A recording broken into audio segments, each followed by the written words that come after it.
Cartão de crédito. O cartão de crédito, que é um crédito facilitado, ele deve ser usado para bens duráveis. Eu vou comprar uma geladeira que vai durar 12 meses ou mais, né? Uma geladeira até 10, 15 anos. Eu posso comprar ele parcelado no cartão de crédito, sem ter um desembolso financeiro imediato do valor total. E aplicações em ações, né? Porque quando você faz aplicação em um nível que você corre mais riscos, se você não tiver a informação correta, você pode mesmo perder, né? Olá! Sejam todos muito bem-vindos a mais um episódio do podcast da sustentabilidade da Uniarp. E hoje nós vamos conversar sobre um tema essencial para a construção de uma sociedade mais consciente e equilibrada, que é a educação financeira. A educação financeira está diretamente ligada aos Objetivos de Desenvolvimento Sustentável, os ODS, especialmente o ODS 4, Educação de Qualidade, que promove o acesso a conhecimentos fundamentais para o desenvolvimento pessoal e profissional, e o ODS 12, que é Consumo e Produção Responsáveis, que incentiva, então, escolhas conscientes e sustentáveis no uso dos recursos. E entender como administrar o dinheiro, planejar o futuro e fazer escolhas financeiras responsáveis é um passo importante para reduzir as desigualdades. E além de promover o bem-estar e fortalecer as comunidades. E para falar sobre isso, temos a honra, então, de receber a professora Emilene Murer, coordenadora do curso de Ciências Contábeis. E a professora Emilene coordena um trabalho muito bacana de ação de educação financeira voltada a diferentes públicos, com foco na transformação social por meio do conhecimento. Seja muito bem-vinda ao nosso podcast. Obrigada, Ângela. Obrigado por nos oportunizar falar de um tema tão importante como a educação financeira. Legal. Muitas pessoas nem têm essa noção de que a educação financeira é tão importante para o desenvolvimento sustentável, né? E o quanto ela implica na sociedade, nesses direitos iguais, desigualdade social e econômica. Isso aí, é verdade. E para começar, Emilene, o que é a educação financeira e por que ela é considerada uma ferramenta importante para a sustentabilidade pessoal e social? Então, Ângela, a educação financeira deveria ser nos proporcionada desde as nossas casas, os nossos lares. Mas, diferente disso, nós não temos o hábito de conversar com os nossos filhos, ou, por exemplo, você não lembra dos teus pais se reunir com você, com os irmãos, para falar, né? Por exemplo, quando chega o salário, qual que é o boleto que a gente vai pagar, o que sobrou para gastar, para investir, até para as crianças comprarem o chicletinho, a bobeirinha lá na escola, né? E isso vem acontecendo gradualmente, né? E a educação financeira vai ficando de lado, né? De forma paralela. E aí o que acontece? A gente tem uma realidade, principalmente brasileira aqui, que nós temos 80% da população brasileira endividada, né? Que de alguma forma deve algum boleto, está pendurado com algum empréstimo, alguma parcela pendente. E isso incomoda, né? Isso incomoda porque atrapalha principalmente a qualidade de vida das pessoas, né? E ao passo que você vai pagando mais juros, isso vai aumentando suas dívidas, suas pendências, isso vai tirando o sono e vai gerando maior desigualdade, né? E aquele que ganha menos, às vezes tem menos acesso ainda à informação de qualidade, como você bem falou, da ODS 4, né? E existe aí aquela maldade também, né? Porque a educação, vários cursos nós temos para que as pessoas aprendam a vender, como fazer marketing, como evoluir financeiramente, mas ninguém se preocupa em como eu não comprar impulsivamente, como eu fazer uma compra coerente, até mesmo na questão dos bens renováveis, né? Às vezes você compra algo que é só por um impulso e você acaba deixando lá no canto da casa, e isso é um aparelho, às vezes, um eletrônico que vai prejudicar a natureza, que vai contra a nossa evolução sustentável, né? Então, por isso que a educação financeira ela é tão importante para essa questão pessoal, né? A qualidade de vida da pessoa, e também para a sociedade como um todo. Porque aí a gente precisa de políticas públicas para que dê conta de atender essas desigualdades, né? Que dê conta de esses resíduos que se cria, né? Esse consumo desenfreado, é a roupinha da moda, é o tênis da marca, e aí você vai acumulando, e aí a gente vê muita coisa sendo desperdiçada, né? Jogada fora. E aí nós temos a questão da sustentabilidade, que é algo muito importante para a sociedade também. E aí como que a gente faz com esses resíduos? Exatamente. Né? Então, por isso que é uma questão muito importante. E ele até virou lei, né? Ele virou lei e agora ela está sendo implantada, óbvio que gradativamente, inclusive no ensino fundamental, ensino médio. A educação financeira. A educação financeira. Em 2015 já saiu essa lei, e aí agora as escolas estão tendo que integrar isso em seus currículos. Só que não é educação financeira uma disciplina isolada.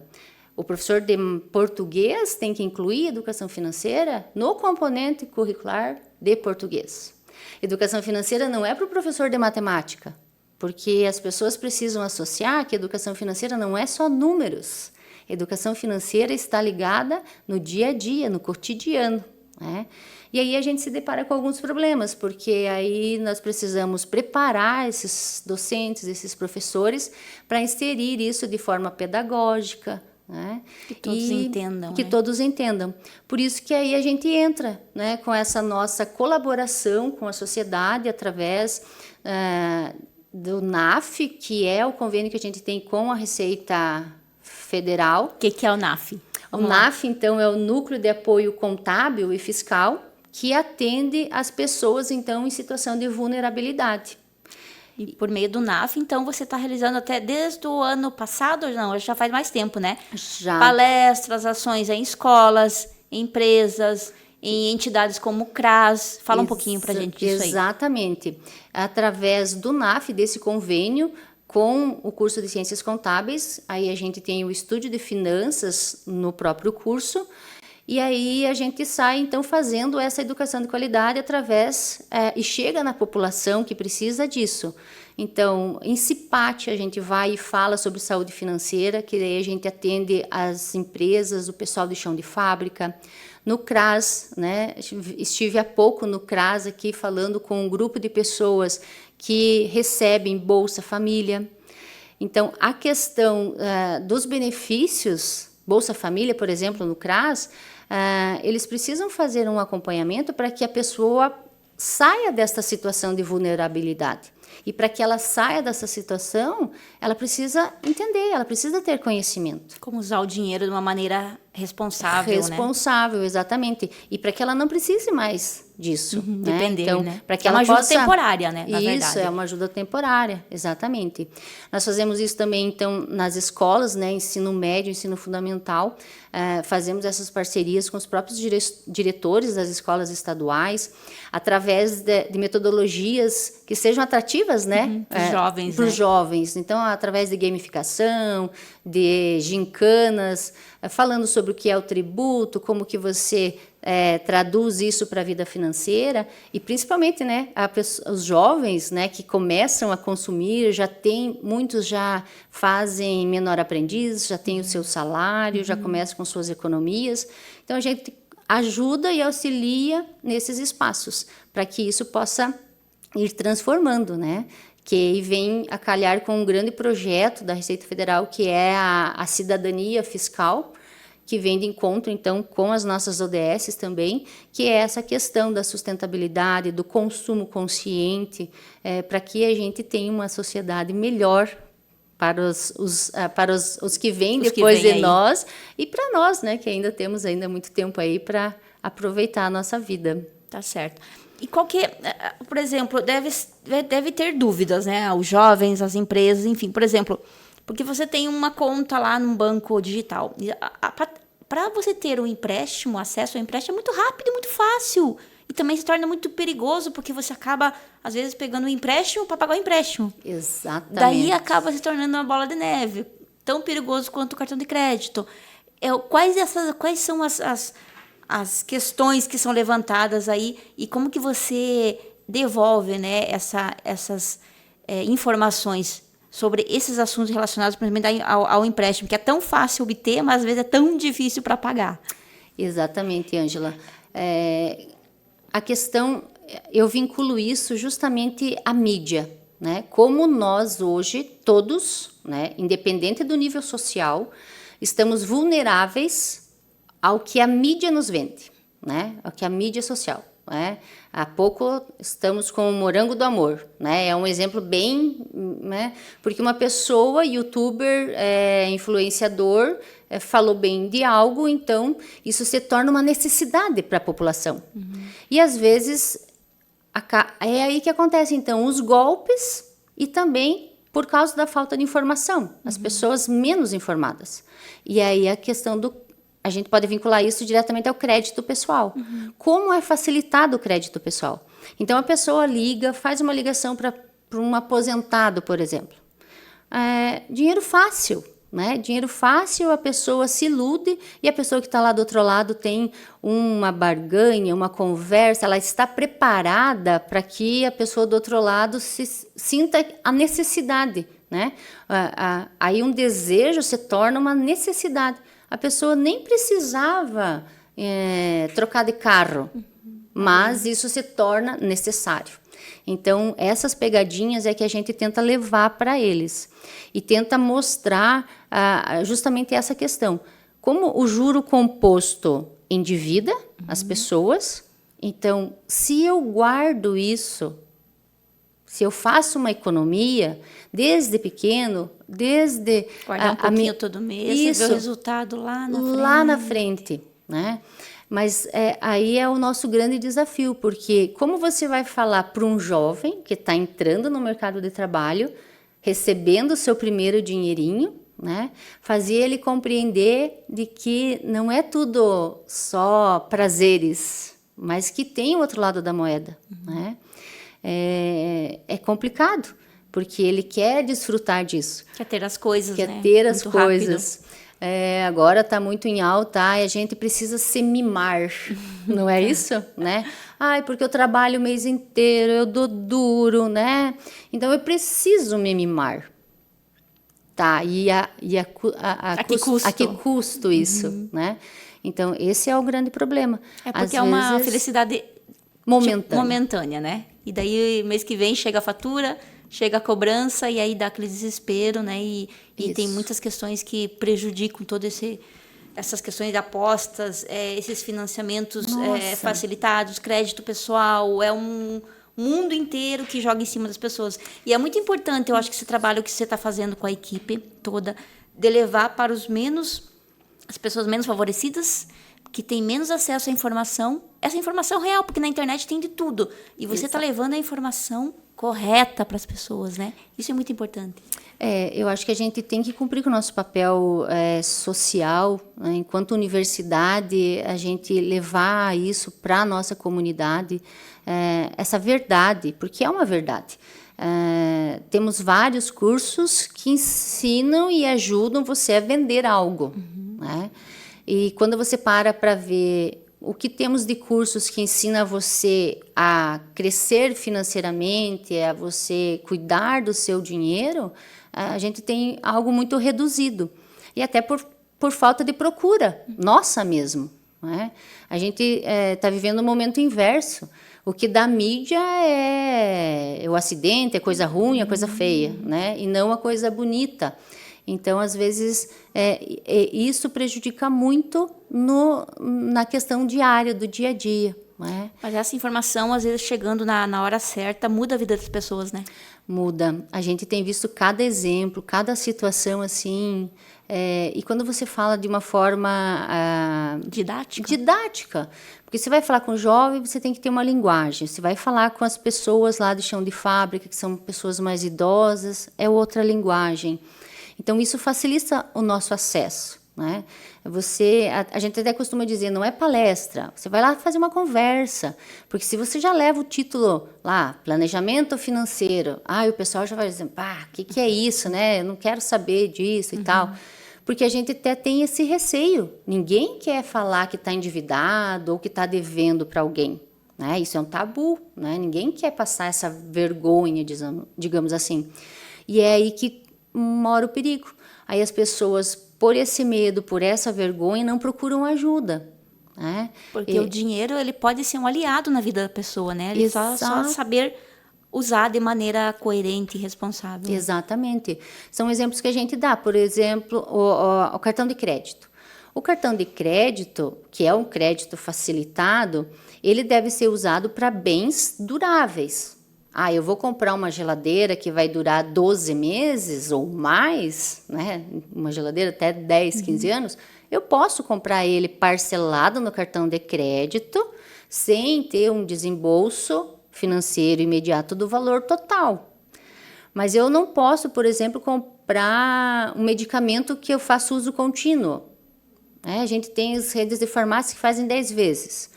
Mas se eu tomo esse mês e o mês que vem eu tenho que tomar a mesma medicação, eu não posso fazer em 10 vezes, porque o mês que vem eu vou gastar de novo. Então, por isso que supermercado, alimentação, lanches, gasolina, né, combustível aí posto, não passa em vezes no cartão de crédito. Porque é algo que você consumiu, né? Consumo imediato, você tem que ter o dinheiro, né, do giro do mês. Você não pode jogar a longo prazo. Outra dica que a gente dá com relação ao cartão de crédito é a questão de pagar a parcela mínima. Outra questão que pega pessoas desinformadas. Tá lá o juro, né? Escondido, né? Sim, tá lá o juro escondido. A gente tem a situação de uma senhorinha que uma vendedora tinha que bater a meta dela, provavelmente, e vendeu um cartão de crédito para ela e disse que ela podia pagar só a parcela mínima. E aí ela foi pagando só a parcela mínima e o que aconteceu? Depois endividada. Endividada, CPF cancelado, com restrição financeira no SPC, e aí você tem que fazer um planejamento. E ela ainda, toda a senhorinha, né, toda cheia da razão. Sim. Não, mas a vendedora disse que eu podia pagar só essa parcela que vem com o número maior. Justamente, né? Vem o número maior lá na fatura para você pagar a parcela mínima. Por quê? Porque a operadora ganha muito juro quando você paga o valor. As armadilhas, né? As armadilhas. E aí a gente faz a seguinte orientação. Se você não consegue pagar o valor total da tua fatura, não parcele com a operadora. Então procure ajuda. Talvez um crédito pessoal, o juro saia bem menor, e com certeza sai, porque a gente já tem isso, né? São exemplos práticos e reais. E aí você consegue fazer uma programação ainda com essa pessoa, né? Fazendo um empréstimo pessoal. E você tem que fazer um planejamento ao longo do mês, né? Quanto que ela vai receber todo mês, até quando que ela tem que controlar outros tipos de despesas, de consumo, cortar supérfluos, para que elimine aquela dívida, para daí começar outra, né? Mas quando as pessoas chegam e expõem isso e procuram ajuda, a gente consegue fazer isso, né? O problema é quando as pessoas não conseguem, aí por vergonha pagam a parcela mínima. Aí vai gerando juro sobre juro. Tem muitos questionamentos, o pessoal costuma questionar ou fica meio assim na vergonha ainda? Sabe o que eles fazem, Ângela? Eles chamam a gente depois. Entendi. Que bom, né? Mas... Para orientar, buscar orientação.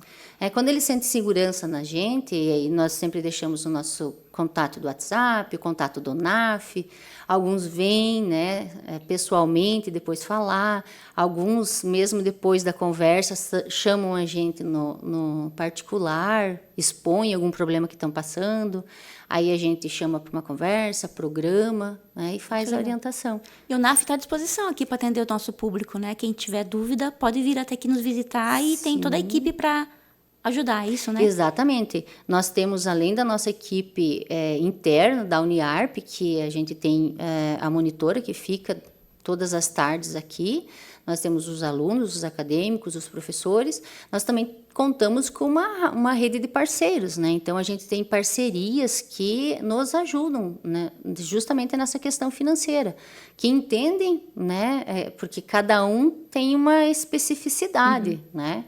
Até o NAF tem, o Estúdio de Finanças tem um grupo de estudos que é sobre investimento. São pessoas da própria comunidade que vêm compartilhar, né, suas experiências sem cobrar nada, né? Então, não é uma operadora financeira, é uma pessoa da própria comunidade que vem aqui e compartilha o que faz. Porque eu costumo dizer, ninguém ensina a gente, né, a fazer dinheiro, né, qual que é o melhor investimento, não. Como que é, né, a não ser as operadoras que daí tiram o seu percentual em troca dessa informação. Então, nós, através do NAF, através do Estúdio de Finanças, temos essa possibilidade, né, de formar grupos de estudos que se ajudam mutuamente para crescer, né, para obter maiores rendimentos. Não percam, né, porque às vezes há falta de informação, por exemplo, esse grupo específico de criptoativos, né, que é algo muito novidade. Né? E aí, suscetível a várias questões, né? Exato. Pode subir, né? Pode cair também. Pode subir, pode cair. Então, ele tem um nível e tudo mais. Então, essa pessoa que nos ajuda, que é da comunidade, eles já têm mais de 3 anos esse grupo de estudos. Legal. Né? E muito bacana. Aí, os próprios alunos acadêmicos se comprometem consigo mesmo, né? Fazer um investimento mensal. Aí, essa pessoa orienta, olha, dá para fazer aqui, dá para fazer ali. A questão de aplicações em ações, né? Porque quando você faz aplicação em um nível que você corre mais riscos, se você não tiver a informação correta, você pode mesmo perder, né? E é aí que às vezes algumas pessoas fazem sozinhas, se decepcionam, perdem e aí não voltam a fazer esse investimento, né? E dá depressão. Dá tristeza, choradeira. Exatamente, saúde mental, né, Ângela? Então, hoje tudo é saúde mental, mas realmente é o que acontece. Dá choradeira, dá descabelamento, né? Porque quando você sofre um golpe, perde dinheiro, é doloroso, né? Com certeza. É doloroso. Para quem está nos ouvindo e deseja começar a organizar melhor suas finanças aí, quais seriam os primeiros passos, assim, os recursos que você recomenda? A primeira coisa que a gente recomenda é que se tenha um controle, que você, de alguma forma, faça uma anotação. Porque hoje, como está tudo no celular, na palma da mão, você parece que não enxerga mais o montante Você não pega do o dinheiro que você na mão, deve, né? Não né? vê o dinheiro Ou, na mão. Né? Antigamente a gente tinha aquele montinho, né, de carnezinho, né? Cada empresa que você ia, os boletos, né? Comprava um carro financiado, vinha uma bíblia que a gente dizia, né? E aí, à medida que ele ia murchando, a gente ia ficando feliz. Então, aquilo era visual. Então, isso que a gente diz de uma forma didática, né? Você enxergar aquilo realmente. Porque hoje está tudo no celular, está tudo no cartão de crédito, e você ganha R$1.000 por mês. Foi lá e fez uma compra no cartão de crédito de R$500 em 10 vezes, você já não ganha mais R$1.000 no mês. Você passou a ganhar 950 por 10 meses. E essa facilidade ao crédito que você falou, coloca isso em risco. Entendi. Porque daí a gente não faz. Quem que anota isso? Percebe, né? Que percebe. Então, a primeira dica que a gente dá para quem quer realmente organizar financeiramente, se controlar, cuidar das suas finanças, é que faça o controle. Uma agendinha. Quem tem habilidade com planilha de Excel, faz planilha de Excel. Hoje, com tudo que a gente tem de tecnologia, tem aplicativos que não cobram e você pode ir lá gerenciar, né, quanto que você recebe, quanto que você tá pagando, cada compra que você faz, você vai jogando lá para você já saber Eu tenho limite no cartão de crédito de 15 mil reais. Porque as operadoras vão dando, né? O que eles querem é que você gaste. Mas e se eu gastar 15 mil reais? Eu tenho salário mensal que vai cobrir 15 mil reais? E o resto? Não tem o seu cartão de crédito. Tem outras coisas para pagar, para viver, né?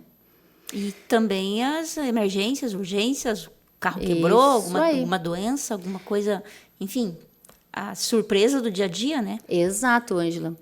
A segunda dica que a gente dá é cuidar dessas caixinhas de reservas. A gente até se apropria de uma metodologia das caixas e torneiras, que é do Gustavo Cerbasi, que ele trabalha, né, sobre as 4 caixas e as 4 torneiras. Então, caixas é onde você acondiciona, onde você guarda as coisas, e as torneiras é por onde elas escorrem, né? Onde eles se escoam. Que a gente precisa, então, a primeira caixa é a caixa do trabalho, onde você precisa se capacitar e para você ter um bom salário, cada vez ter um rendimento maior e melhor. Uma caixa é a caixa de sobrevivência para questões emergenciais, né? Que você possa ter essa reserva para justamente, se você perdeu o emprego, né? Pesquisas já dizem que você leva em torno de 1 ano para você voltar ao teu salário que você tinha, né? E até você se encaixar novamente. Você nunca consegue de imediato. Ou situações como a gente passou de pandemia, né? Que profissões deixaram de existir, justamente. E não só coisas, eu sempre brinco, né? Não é só para coisas tristes. E de repente tem um feriadão ali e o pessoal da tua turma resolveu viajar. Cadê o dinheirinho para ajudar, e daí? né? Daí você não tem o dinheirinho para ir passear. É uma coisa legal, bacana, e você não tem uma reserva para você poder curtir a vida. Né? Só então, trabalha e paga conta? Isso, por isso a gente tem que ter essa reserva, não só para coisas tristes e ruins, mas para emergências positivas também. Né?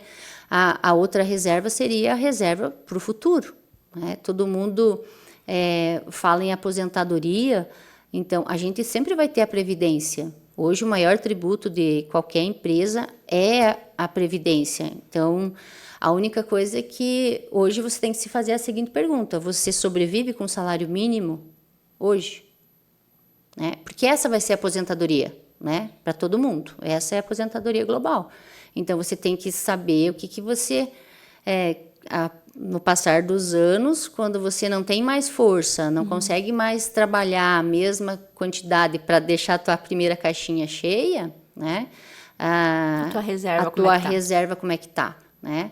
Porque, querendo ou não, com a idade vem, a gente tem menos força, produz menos, né? E como um carro, né? Não é mais velho, é antigo, né? Quanto mais antigo, mais manutenção dá, né? A vida da gente é assim também, né? E a 4ª caixinha é os desejos. Porque todo mundo tem um carro, quero melhorar de carro. Eu quero fazer uma viagem dos sonhos. Eu quero pagar a universidade para os meus filhos. Então, essa é uma reserva que você precisa ter separado, né?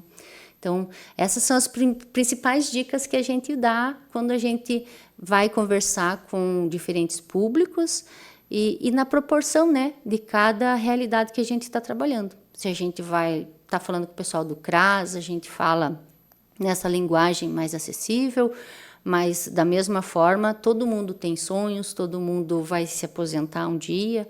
Então, essas questões que a gente tem que falar. E quando a gente fala, então, em CIPAT, que a gente pega grupos de pessoas do administrativo, gestores, eles também têm sonhos e, por mais que os cifrões sejam distintos, mas as necessidades são as mesmas, os desejos são os mesmos, né? E o que a gente quer... eu sempre finalizo nossas conversas sobre educação financeira, é que muito mais do que se falar em educação financeira, nós estamos falando em qualidade de vida. Acho que isso é o principal, né? Resume tudo. Resume tudo, né, Ângela? É isso mesmo. É isso, né? Todo mundo precisa estar tranquilo, com saúde mental em dia. Sabendo que tem um dinheirinho guardado se acontecer alguma coisa. Exato. Podendo ter a liberdade de poder usar o dinheiro benefício próprio, Em né? benefício próprio. Temos tantas coisas boas, né, nesse mundo, tanta coisa prazerosa e gostosa para a gente ser feliz e aproveitar. Por isso que a gente precisa ter essa organização financeira para poder realmente desfrutar de todas as coisas boas e positivas que a vida nos oferece, né? Tá certo. Que alegria receber você aqui no nosso podcast. Muito bom. Chegamos ao fim, então, de mais um episódio e agradecemos imensamente a Emilene, que compartilhou seus conhecimentos e experiências, então, sobre educação financeira. Parabéns pelo trabalho desenvolvido aí em todas as frentes, né? Seja em empresa, seja em entidades, seja em escolas. Esse é um tema que impacta diretamente na construção de uma sociedade mais justa, mais consciente, mais inclusiva, mais sustentável. E a gente agradece você por estar conosco hoje. Esperamos que esse episódio tenha inspirado, então, todos a refletir melhor, né, sobre as escolhas financeiras e a buscar mais conhecimento sobre o assunto.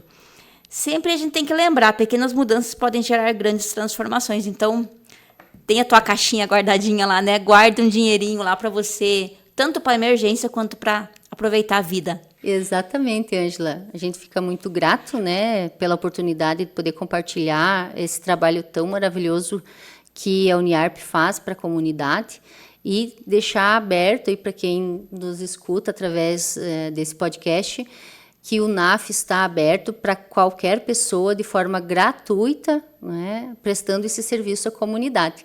Só nos procurar, procurar o atendimento diretamente nas secretarias aqui da universidade, ou até pelos nossos contatos aí, que a gente coloca aí no rodapé, no podcast, para que a gente possa, então, estreitar esses laços e continuar fazendo a nossa educação financeira cada vez melhor. Isso aí, legal. Muito obrigada. Obrigada a você e continue nos acompanhando e até o próximo episódio. Até mais!